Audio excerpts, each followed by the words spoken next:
Tested. Hello. Very good. Very good. I want to say how happy I am to participate in this conference of IASPES. We're very happy I'm very happy that they chose the topic of education. It will help us deepen our knowledge of Teresa Benedicta of the Cross. I use that term because we're in the city of another Teresa, Teresa of Jesus, and it makes me very happy as a Discalced Carmelite to be participating in the program. I want to say that we appreciate the warm welcome, which one expects in Spain, and also from both Professor Sarah here and then also Miriam from Valladolid, I think. They have spent many hours preparing this meeting, and we're looking forward to see how they will help us appreciate even more the person who we hope one day will become a doctor of the Church. Gracias por la acogida de la parte de profesoras Miriam y Sara y los muchos preparativos que brindaron ya, prometores, creo, de un congreso agradable y útil. Ahora la lengua materna mía. I call this a historical note, a doctorate effort underway. I am just a witness to what's going on, not responsible for it, even though the Discalced Carmelite Order is working now to have Teresa Benedicta of the Cross, Edith Stein, be declared by the Church a doctor of the Church. This morning I will give a paper that has an introduction. Next point will be how a work group was assigned to get the effort going, a working paper which they devised, subsequent steps to that, the next phase which we can expect, and then a few brief thoughts of my own about this whole idea of Teresa Benedicta, Edith Stein, a doctor of the Church. My introduction starts back in time a little bit. Recently, I had accepted for publication in the Italian journal Humanitas, which was planning a commemorative double issue marking the 80th anniversary of Edith Stein's death last year, an article which has been delayed, unfortunately, until the end of this year. The article was a revised version of the paper I gave over Zoom to the Mexican convocation of IASPES back in October of 2021, demonstrating how well-suited Edith Stein is to be declared a doctor of the Church. As delivered to the IASPES conference, it was called Ultimate Habilitation for Edith Stein, a Modest Proposal. It was gratifying to see my reiterated pro-doctorate plaidoyer accepted for the upcoming special issue of Humanitas, along with other texts from other members of IASPES who will appear in that same Italian publication. Still, not very long before sending to the editor who would prepare this special issue of Humanitas the revised IASPES paper, I received more positive news in March last year that my religious order, qua order, received a mandate from its general council, or it's called the definitory, to submit a formal petition capable of convincing the Vatican with the Pope they should issue this kind of significant declaration. The paper proposes today to sketch the steps taken up till now to fulfill the leadership of the Order's mandate, and along the way to list the broad outline of a redacted petition devised by the Commission, now undertaking what will prove to be a long process.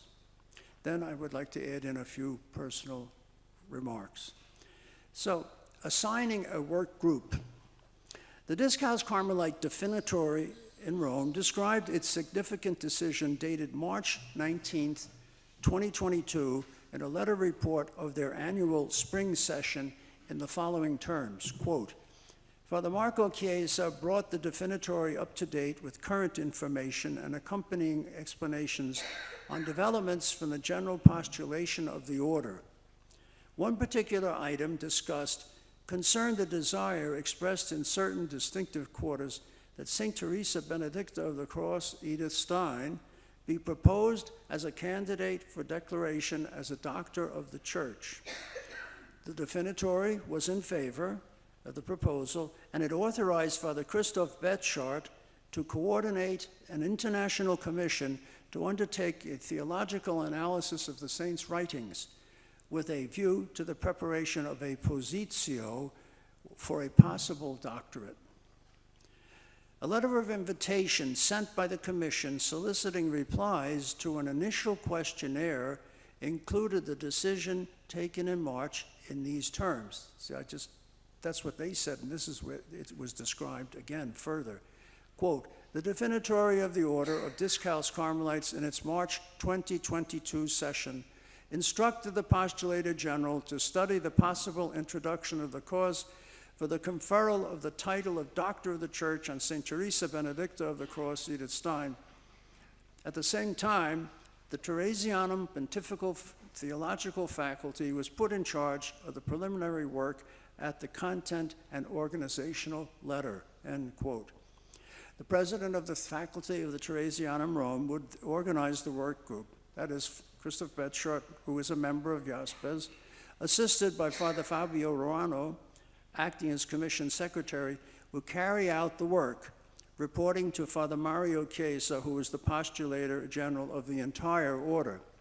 Now let's stop here a second and say, I want to make 3 points. You're probably wondering, what does it take to make a doctor of the church? You know, that's the end. Beata was talking a lot about zeal. Zeal, what is this? What is the purpose of, or the end of this? What's the zeal of a doctor of the church, and what does it take to make one? So, first, you have to have sanctity of life, holiness of life. Edith Stein has qualified that since 1998, when John Paul II declared her a saint at St. Peter's Basilica in Rome. A second point, significant teaching insights. That's what I call it. This goes by the technical term of eminent doctrine. That's very close to the Latin, doctrina eminens. It's got to be some special contribution which ought to emerge from the person's intellectual heritage to recommend them to the church's members. Just don't come and start repeating, we're going to say more Ave Marias or something like that, okay? The third point to be a doctor of the church is a solemn ecclesial declaration of the person's worthiness for presentation as a doctor, and most of the time this is done by the Pope. But it can also occur at the much rarer event of a general council, like Vatican II, that happened from 1962 to 1965. We don't see any on the horizon yet, so if it comes, it'll be the Pope that would declare her a doctor of the church. Okay, so now, what started happening when the work of the commission got going?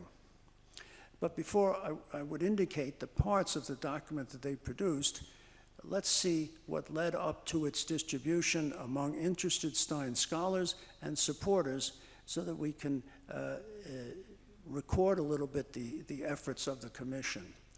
This would be the third part of my presentation, drafting the document. Subheading, preparing the position or the working paper. In the period following their authorization to do the work, the Commission for the Doctorate had several tasks before them. First of all, they sent out a questionnaire related to the project, soliciting reactions and possible future collaboration from anyone receiving it. After mid-September 22, they set about drafting a position paper of a formal petition using the replies to the questionnaire. Thereafter, once they readied the draft of the position paper, they distributed it to individuals who are regarded as specialists in Edith Stein, or at least familiar with her legacy. Its introduction stated clearly what was afoot. Quote, at this time, we will prepare a dossier that subsequently can serve as a proposal to various institutions, episcopal conferences, cardinals, bishops, universities, associations, to write eventually a postulatory letter accompanying the petition document for asking the Holy Father to confer this title, engaging criteria with institutional weight and not just great quantity. To prepare this dossier, we ask all specialists in the life and thought of Edith Stein to fill out the PDF form containing questions about her title of Doctor of the Church.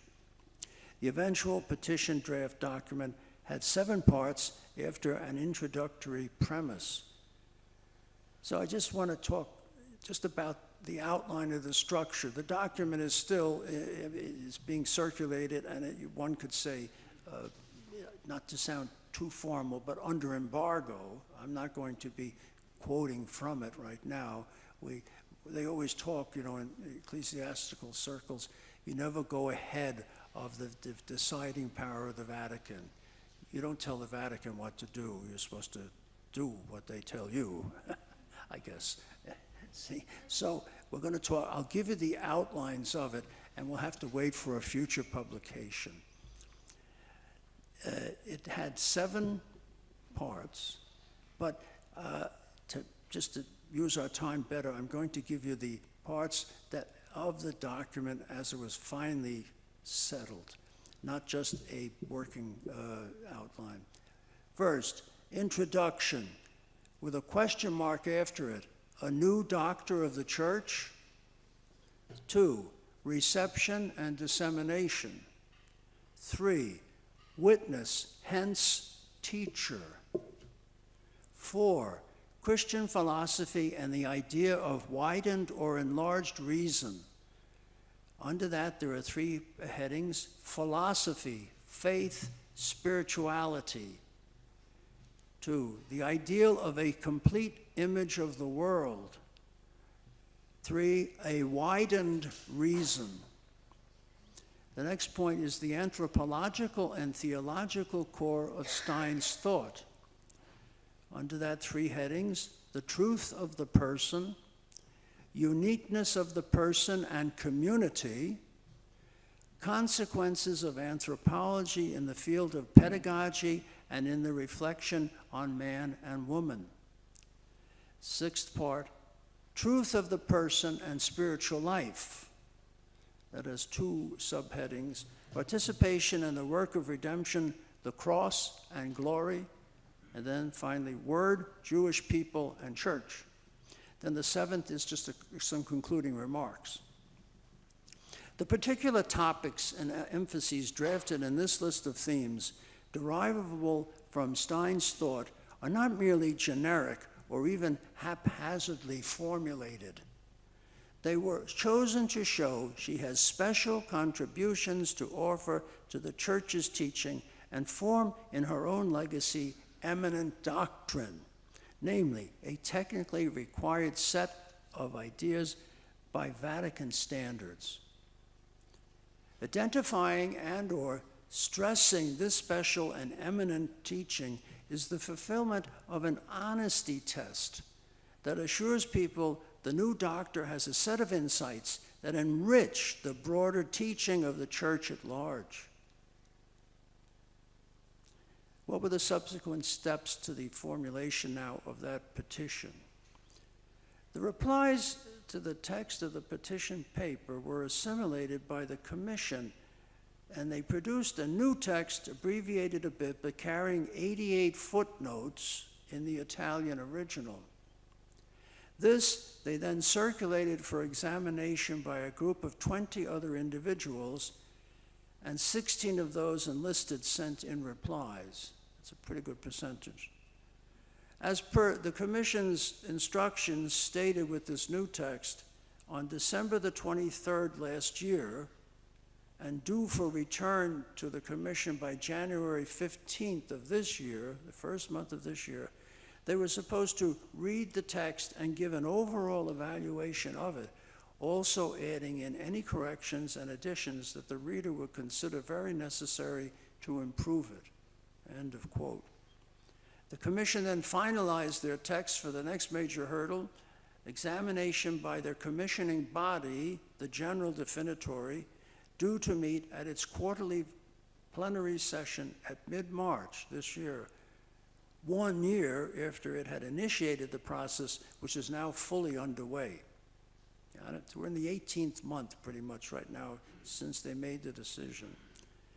Personal correspondence that I had with one member of the commission informed me that the ultimate drafting had involved, quote, some more stressing of the theological contribution, as well as some updates in the part on gender difference and in the spirituality section, okay? There was an enrichment there.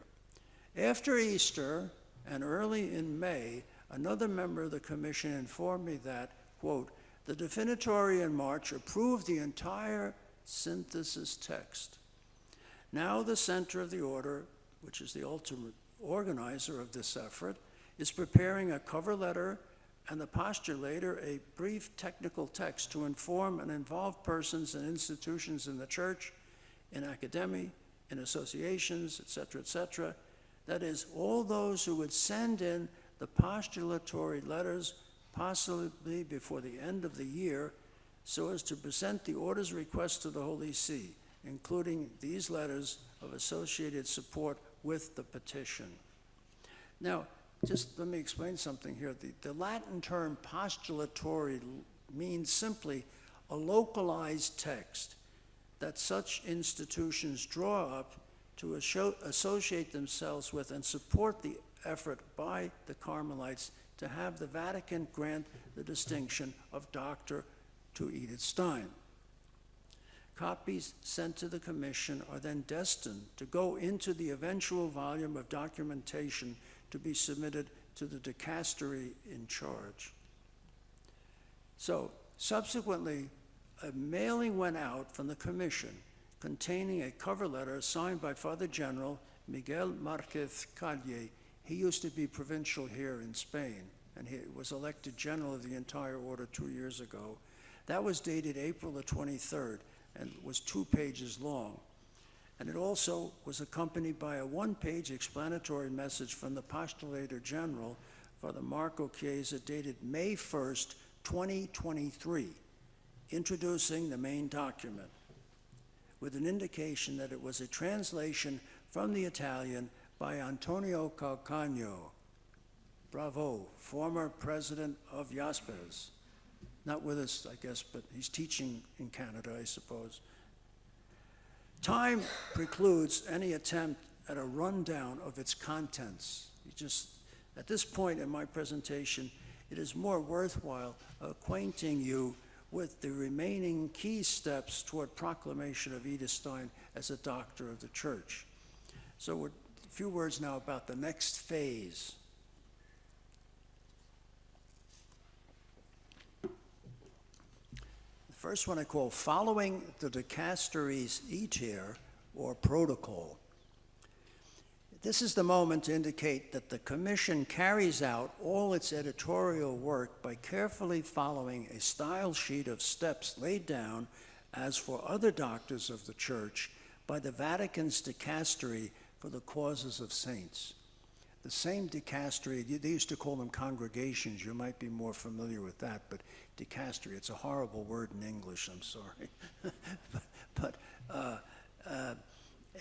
They're the ones who, do the work to have a person ready for canonization, but they also prepare people to become doctors of the Church.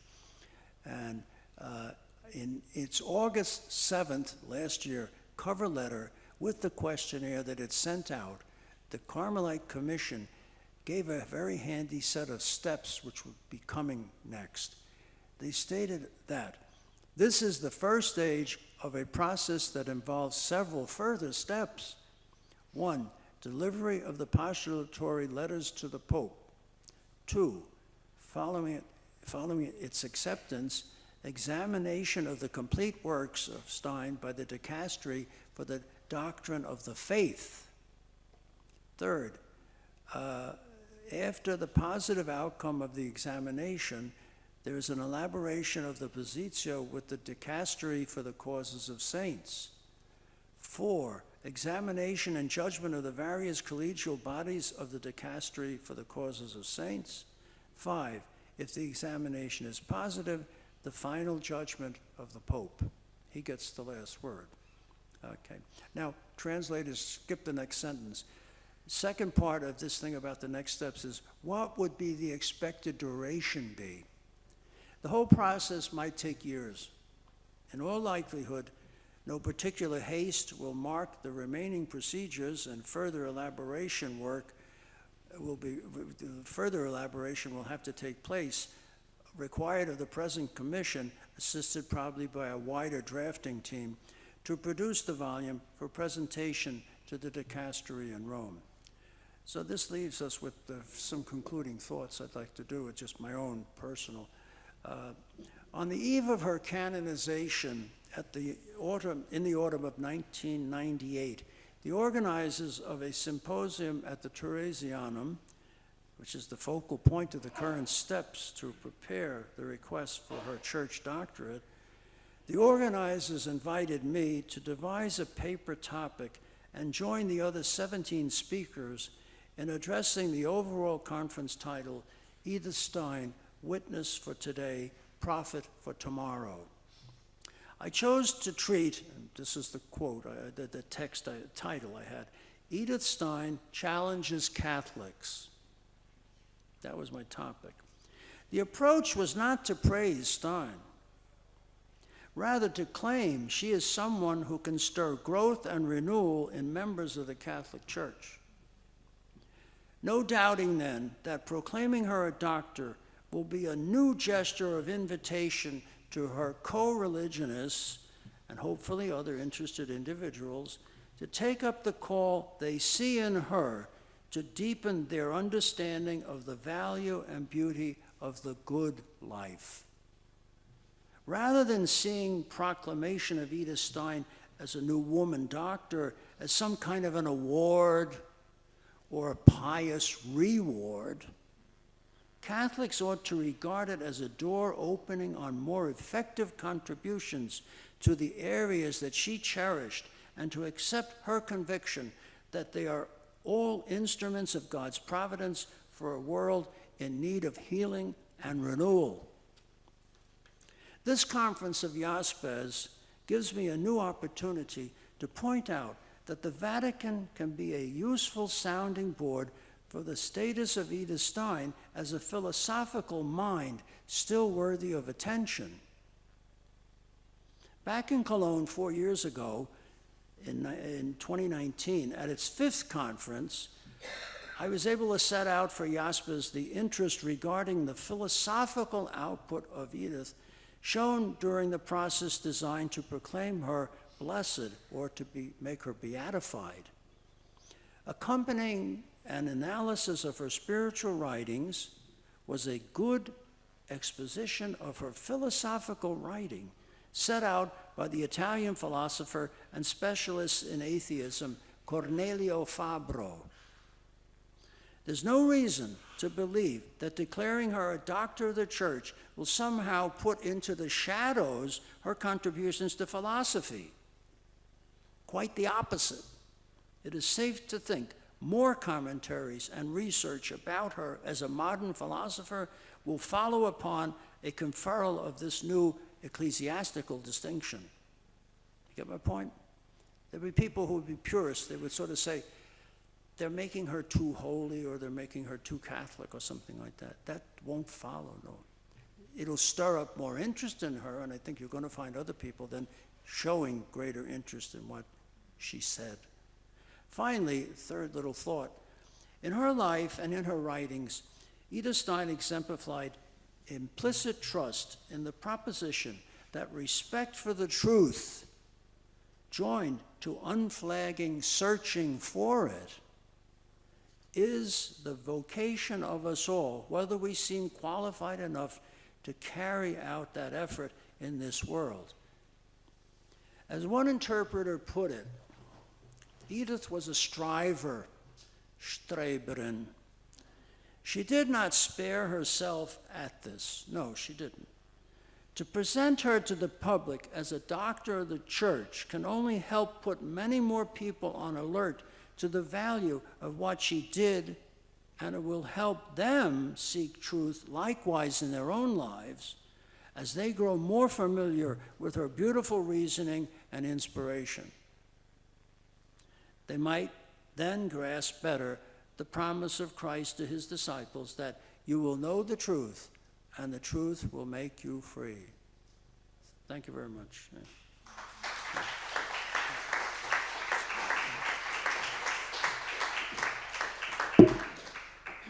Muchísimas gracias por la intervención. Thank you very much for your intervention.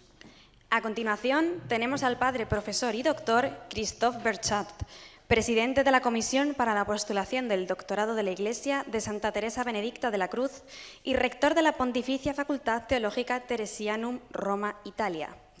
Our next speaker is Father, Professor and Dr. Christophe Berchat, President of the Commission for the Postulation of the Doctorate of the Church of St. Teresa Benedicta of the Cross and Rector of the Pontifical Theological Faculty Teresianum from Italy. Thank you so much. Thanks to Miriam, Sarah, and Thomas for the invitation. Muchísimas gracias por la invitación. Thanks to all those who have participated so far in this way towards Edith Stein as a Doctor of the Church, especially with the form that has been sent out last year.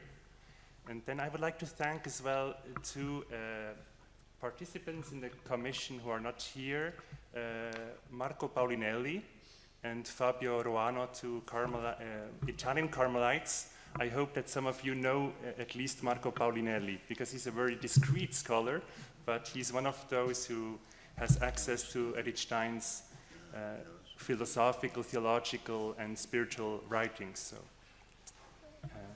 he spent a lot of time studying Stein, and now is present and is working on the new Italian translation.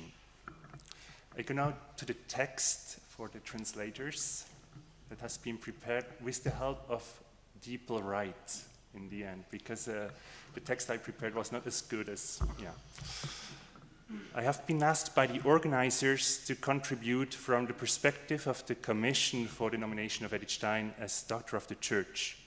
Unfortunately, I'm not allowed to reveal much from the inside of the Commission because we are asked to remain discreet before we present our dossier to Pope Francis next year.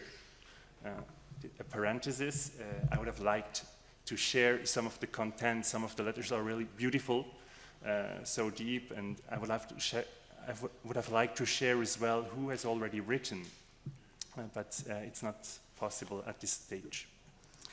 What I would like to do in no more than 10 minutes is twofold. Firstly, the question of women as doctors of the Church, and the related question of what kind of doctorate would apply in the case of Edith Stein.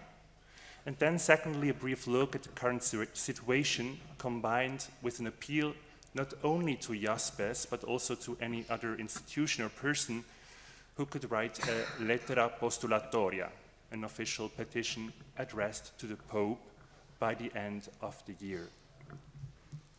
So let's go to the first point, Edith Stein as church doctor, question mark. First of all, it is striking that after the first attempts in the first half of the 20th century, all of which were rejected with the argument, or as we can now say, pseudo-argument of the sexus obstat.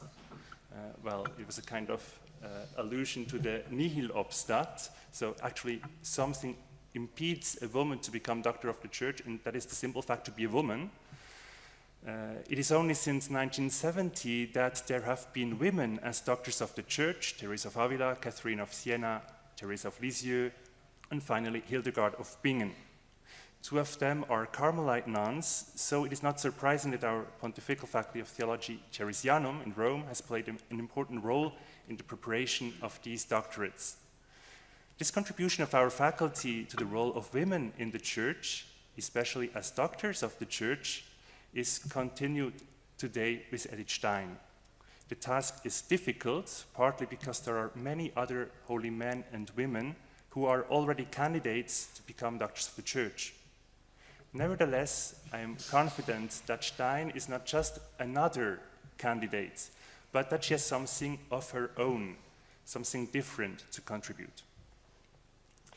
Recently, Clarisse Desson has shown in her doctoral thesis that the idea of a church doctorate has been interpreted in different ways and has evolved throughout history.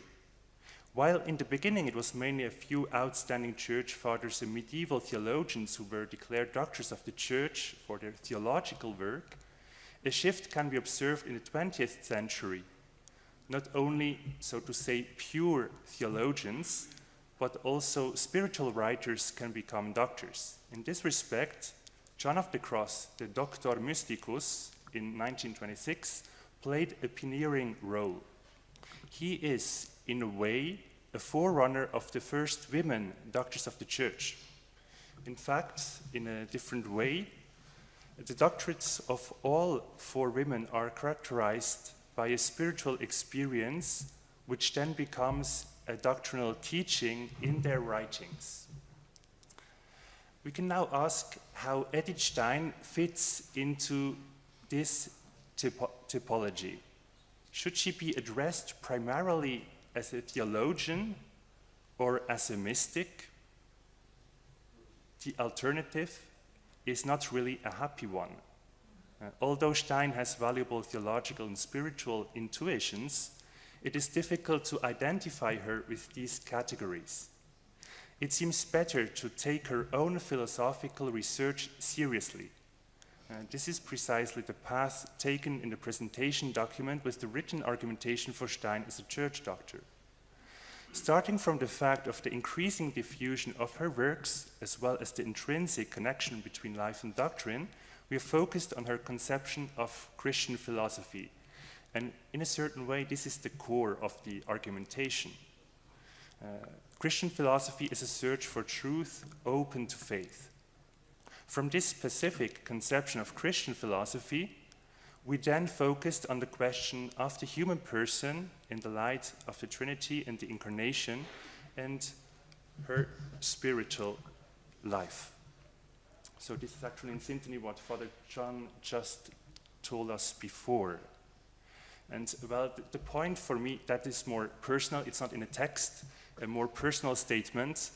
I think if today the church would not accept a philosopher as a church doctor, it might be necessary to abandon this cause, because I think it would be pushing too much to show that she's a great theologian or a great mystic. Well, you can find a lot of interesting things, but yeah, I think, well, if so to say the church is not ready for that, we will have to wait. With her philosophy and anthropology open to faith, Stein has made a contribution that is in harmony with the Church's request in recent decades. John Paul II calls for reciprocity between faith and reason. Benedict XVI is concerned to free reason from its rationalist constriction, to find a new breadth. Finally, Francis is concerned with today's need for interdisciplinary and even transdisciplinary research in the context of Catholic education. In other words, we can say that Stein is leading the way on a path that needs to be continued today. So second point now, a call for letters. In May 2023, we sent our documentation with a letter from our general definitory, the presentation, and an instruction from our general postulator. When writing petitions, the first thing to take into account is the importance of the institution that is petitioning the Pope.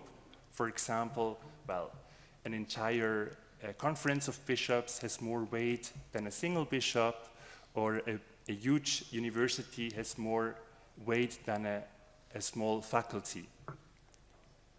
This does not mean, however, that is really important, that only large institutions can write such letters. For secondly, the content of the letters has its importance. Many people and institutions can find their place in the polyphony of letters that we will present to the Pope. And what I can say without precising is that letters are coming in from very different horizons of the world of the church. So that is really interesting to see that Edith Stein seems to join different sensibilities in the church. And I think that's a quality of her to bridge opposition. The first letters began to arrive before the summer and have been arriving in increasing numbers in the last weeks. Among them are letters of weight, several conferences of bishops, religious orders, others than our Carmelite order, and other religious institutes, and above all, many universities and faculties, some of them large and famous. We hope that by the end of the year, we will be able to prepare a rich dossier with many institutions, different backgrounds, and diverse arguments, which will be then presented to the Pope with the request, simply the request to open the causa. So that means just the first step of the process. This is where my short presentation becomes an appeal. In the academic world, we're used to calls for papers. Here I would like to propose a call for letters, or more precisely, postulatory petition letters. IASPES has already prepared a letter, but maybe you are linked to other institutions or people who would be happy to write such a letter to the Pope. So far, the ecclesiastical and academic world has responded well to the request, and in fact, the majority of the petitions received so far have come from bishops' conferences, from Africa, Latin America, and Europe, as well as universities in Europe, North and Latin America. However, we still have until the end of the year to propose collaboration in our various places of work. So far, we have the support of bishops and cardinals, of religious orders and communities, of academic institutions, and Steinian research. What is missing, and can be interesting for you if you have those links, what is missing at this stage is the support of other types of groups, such as educational associations, women's networks, something is underway in Italy right now, and Jewish or Jewish Christian institutions or personalities. Of course, my aim here is not to exert pressure, but with your help to reach out to those who have not yet been contacted, because our network is limited, let's say it like that. And only those who freely want to support this cause. I can say that I'm impressed to see how enthusiastically and more enthusiastically than I am, many people and institutions are supporting Stein as possible future church doctor. So and this is out of the text, just a recent encounter at the Gregorian University, an encounter between FIUC and CRUIPRO, the International Federation of Catholic Universities, and the Rectors' Conference of Pontifical Institutions in Rome. And so in the encounter, we were just sitting around a table and speaking during a meal. And I was really almost ashamed to see that some of the persons, the rectors there, they were speaking about Edith Stein with a kind of enthusiasm that I was not capable of. So that was amazing. So if you know persons who have not been contacted, and and would like to contribute, we can send out our documentation. Thanks a lot for your attention.